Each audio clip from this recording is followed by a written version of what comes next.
అప్పుడు పీఠంలో మహాస్వామి కూర్చునుండగా ఒక ఆవిడ బిక్కు బిక్కుమంటూ కన్నుల నీరు పెట్టుకుని కళ్ళొత్తుకుంటూ వరుస క్రమంలో వస్తోంది. స్వామి చేత్తో ఇంత కుంకం తీసి ఆవిడ చేతిలో వేశారు.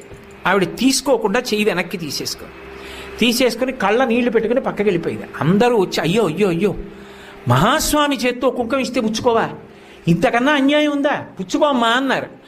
ఆవిడంది కాదు, నా భర్త మరణించాడు, ఆయన శరీరం కూడా లభించలేదు, అటువంటి వాడికి ఉత్తరక్రియలు ఎలా చెయ్యాలని అడగడానికి వచ్చాను భర్త మీద ప్రేమతో, నాకు కుంకం ఏమిటండి.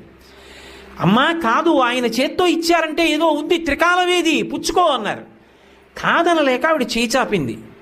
కుంకం వేసి చూసి అన్నారు, అమ్మా నువ్వు సుమంగళివమ్మా, నీ భర్త బ్రతికున్నాడు, నీ భర్త తిరిగి వస్తాడు, బొట్టు పెట్టుకో అని సువాసిని పూజ అవుతోంది. ఆ సువాసిని పిలిచి ఈవిడ కొప్పులో పూలు తురమండన్నారు. ఆవిడ కొప్పు నిండా మల్లెపూలు